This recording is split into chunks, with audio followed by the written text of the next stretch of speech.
일제 항거에서 독립운동했던 심정으로, 일제 항거에서 독립운동했던 심정으로 남북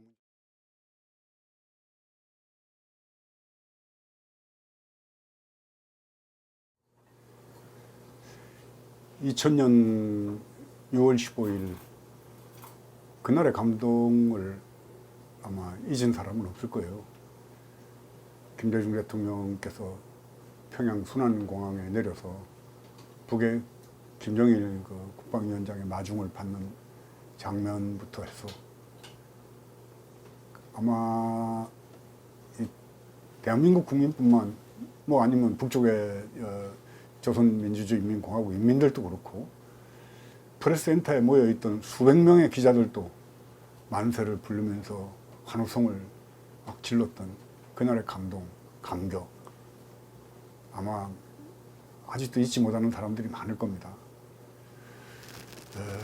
그런 과정 속에서 우여곡절도 있었고 또 개성공단, 금강산 관광 여러 분야에서 남북이 서로 오고 가고 또 8.15 행사, 6.15 행사를 평양에서 하기도 하고 북쪽의 아시안 게임에 참여했던 북쪽 선수단을 환영했던 우리 국민들의 따뜻했던 그런 남북의 화해 과정들 중화등 같이 지나가죠.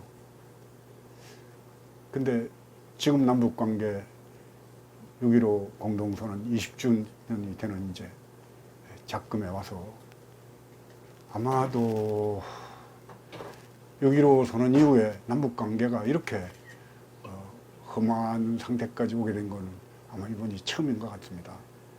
북쪽에서 대남 관계를 대적 관계로 가겠다고까지 저렇게 공언하는 그런 즈음인데 참으로 가슴 아프죠.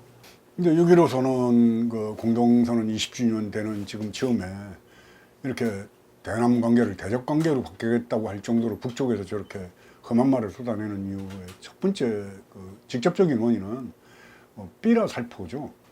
탈북자들이 휴전선 근처에서 날려보내는 그 삐라에 가장 추접스러운 그런 내용들을 담아가지고 삐라로 보낸 것 같이 이렇게 보이지만 사실은 근본적인 원인은 삐라에 있는 게 아니라고 저는 봅니다. 문재인 대통령께서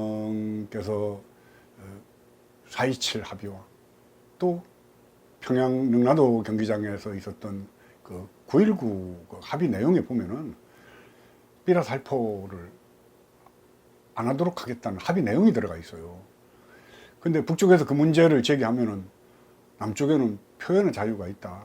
그리고 민간인이 보내는 거니까 어쩔 수가 없다. 이러면서 여지까지 북쪽의 자존심 상하게 만드는, 물론 북에 대해서 험담을 하고 북에 대해서 악의적인 그런 내용들을 보낸 것도 참 문제지만은 거기다가 1달러짜리 돈을 묶어서 같이 보냈다는 것 자체가 북으로서는 참 자존심 상하고 기분 나쁜 일인데 그걸 그대로 방치하고 놔두고 있었으니까 북에서는 화도 날 법하다는 생각이 듭니다. 그러나 또 근본적인 이유는 9.19 평양연설이라고 저는 봐요. 제가 9.19 평양연설을 실황으로 중계를 바로 들으면서 그때 느꼈던 게 정말 감동적이었습니다. 야, 정말 남과 북이 우리가 이제 갈등과 서로가 미움과 총뿌리를 맞대고 하는 그런 전쟁이 지속되는 상황 속에서 이제 평화 공존의 시대로 가는 길이 본격적으로 열리는구나 하는 그런 느낌이 우선 들었습니다. 저는 너무나 참 감동이었고 그 연설 내용을 보면서 감동 안 받았던 사람들은 없을 거예요. 그러나 그 연설을 들으면서 제가 느낀 거는 한편으로는 저를 어떻게 책임을 질까? 저 말을 우리 민족은 5,000년을 함께 살았습니다. 70년을 헤어져 살았습니다. 이제 우리 민족은 헤어져서는 안 됩니다. 우리 민족은 강인합니다. 우리 민족이라는 얘기가 여러 차례 들어갔습니다. 그리고 백두산에서 또 문재인 대통령 두 부부와 김정은 국무위원장 두 부부가 같이 화기애애하면서 담소 나눈 광경을 보면서 참 통일의 길, 상호 공존의 길은 갖춰지는데 과연 그럴 수 있을까에 대한 굉장한 우려가 들었습니다. 왜냐하면은 저희 대한민국은 온전한 자주 독립국가가 아니라는 생각 때문입니다. 일본이 한국을, 대한제국을 점령했던 을사조약. 을사조약에 보면은 국방과 외교권을 뺏어갑니다. 그로부터 지금 얼마가 흘렀습니까?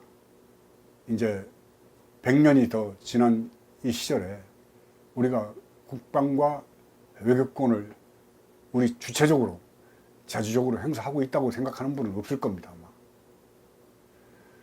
저는 자치권, 대통령을 뽑고 국회의원을 뽑고 지방자치단체장을 뽑는 자치권은 보장되어 있으나 국방과 외교에 관해서는 큰 틀에서 미국의 세계 전략을 벗어나는 외교, 벗어나는 국방은 우리 마음대로 할 수 없는, 그 자치권이 보장되어 있는 미국의 영향권 안에 들어가 있던, 뭐 심하게 얘기하면 미국의 준식민지 정도라고 아니 얘기할 수 없다라고 말할 수 있지 않을까 하는 생각을 아니할 수 없다는 게 제 생각이라고 아니 말씀드릴 수가 없습니다. 이게 무슨 소리인지 알아듣겠죠? 그렇게밖에 얘기할 수 없는 겁니다. 그야말로 미국의 식민지라고 아니 말할 수 없는 그런 이 조선반도의 상황이라고 아니 말할 수 없는 저의 심령을 시청자 여러분들도 아마 이해할 겁니다. 그런 상황 속에서 뭐 우리 민족은 강인합니다. 우리 민족은 뭐 이 얘기를 하면서 지속적으로 그렇게 말을 하고 난 다음에 평양 시민들이 그때 다 울었다 그러더라고요. 당 간부뿐만 아니라 모든 그 방송을 봤던 평양 시민들도 문재인 대통령의 그 연설을 들으면서 감동에 젖어서 참 다들 눈물을 흘렸다는 얘기를 들었습니다. 그리고 내려와서 결국은 이리저리 시간이 끌면서 한미 워킹그룹이라는 거를 우리 쪽에서 제안을 해서 미국이요, 우리를 간섭해 주소서, 이런 형국이 된 거 아닌가요? 그러면 미국이 세계 전략이라는 거는 결국은 어떤 곳이든지 적대적 관계가 있는 곳이라야지 미국의 무기를 팔아먹을 수가 있는데 미국이 어떻게 한반도에 평화를 바라겠습니까? 저는 그런 의미에서 문재인 대통령의 9.19 그 평양 연설에 대한 무책임이 오늘 사실은 여기로 20주년 즈음해서 북쪽이 저렇게 강경한 노선으로 바뀌게 되는 원인이었다고 생각합니다. 그리고 또 한 가지는 그 평화적인 정말 남북 공존의 시대로 가고 이제 전쟁이 없이 우리가 이제 함께 더불어 공생의 길로 가자는 그런 그 남과 북의 수뇌부의 그 아주 화기애애한 그런 그 만남이 지나고 난 뒤에 우리 국방비가 뭐 상상 이상으로 많이 늘어난 걸로 알고 있습니다. 전체 우리 예산이 한 500조 된다면은 국방비가 11% 정도, 아마 50조가 넘는 걸로 알고 있습니다. 그렇게 국방비를 늘렸었고 북쪽이 제일 싫어하는 스텔스기를 미국에서 도입을 하기 시작했습니다. 그것은 결국은 뭐 남북 화해 공존으로 가자는 그런 뜻은 참 그런 뜻으로하고는 전혀 반대되는 방향으로 간 거죠. 2년 동안.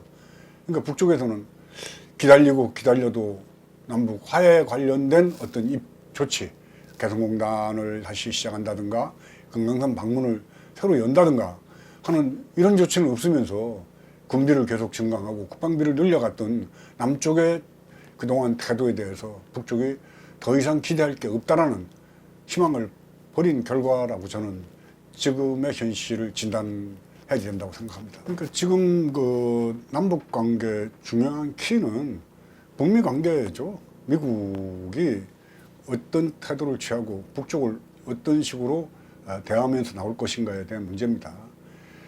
근데 미국이라는 나라를 다시 한번 생각을 해봅시다. 옛날에 저희들 어렸을 때는 뭐 미제면은 뭐 뭣도 좋다, 똥도 좋다, 이런 얘기도 있었습니다.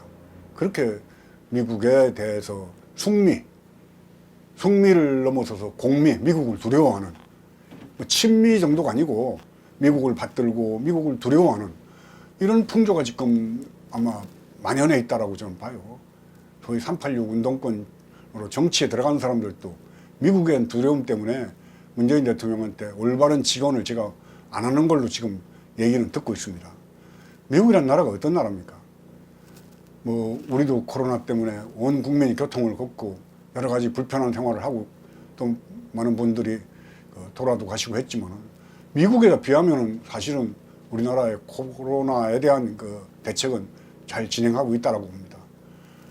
수십만 명이 죽고 수백만 명이 코로나에 신음하면서 그 와중 속에 미국 경찰에 의해서 목 졸려 죽어간 그 흑인들의 모습이 한두 명이 아니지 않습니까?